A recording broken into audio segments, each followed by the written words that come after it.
Saya melihat bagaimana sebenarnya Hana pada awalnya berdoa karena hatinya yang sangat pedih. 1 Samuel 1 ayat yang ke-10. Dia merasa sangat cemas dan sakit hati. 1 Samuel 1 ayat 16. Hana merasa bahwa ia sangat sengsara karena ia tidak memiliki anak. Maka ia pun terus-menerus berdoa di hadapan Tuhan. 1 Samuel 1 ayat yang ke-12 dan mencurahkan isi hatinya.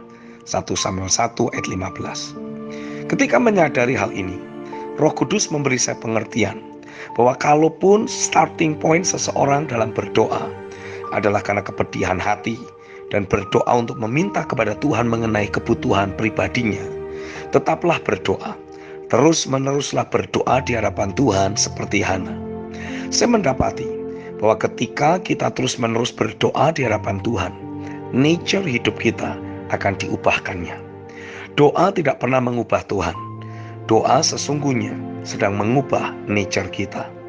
Saya merasa bahwa awalnya Hana berdoa dalam kepedihannya, meminta Tuhan memberinya anak. Tetapi doa-doa yang terus-menerus ia naikkan mengubah nature hidupnya. Yang pada awalnya meminta anak untuk dirinya sendiri, demi agar tidak terus disakiti oleh Penina, tujuannya menjadi berubah untuk mempersembahkan anak tersebut guna melayani Tuhan untuk seumur hidupnya. From selfish to selfless life. Saya melihat bagaimana kedagingan dan kemanusiawian secara otomatis terkikis ketika saya terus berinteraksi dengan realitanya. Perubahan yang Hana alami dalam hadirat Tuhan melalui doa ternyata adalah modal besar yang membentuk Samuel menjadi pribadi yang secara naluriah ingin selalu berada di dekat realita Tuhan atau tabut Tuhan. Bahkan ketika kefasikan sedang merajalela di bawah pengawasan Imam Eli. Saya mengimajinasikan bagaimana interaksi antara Hana dan Samuel sejak Samuel masih bayi sampai ia disapih.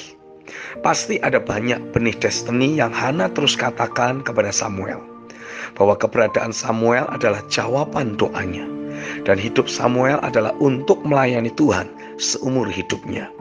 Sehingga Samuel pun bertumbuh menjadi pribadi yang berbeda di masa itu, karena adanya pekerjaan roh destiny sejak ia masih sangat kecil.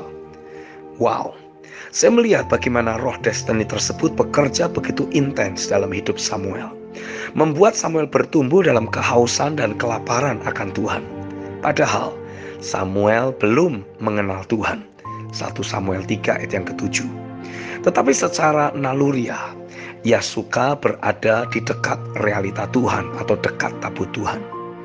Menarik ketika saya membaca kitab 1 Samuel 2 ayat 18-19.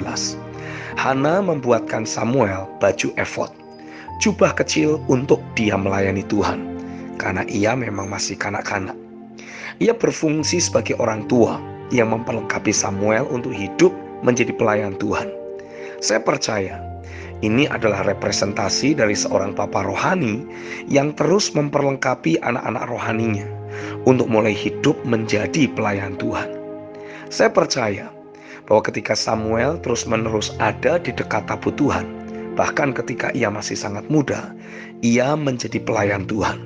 1 Samuel 2 ayat 18 dan 1 Samuel 3 ayat yang pertama.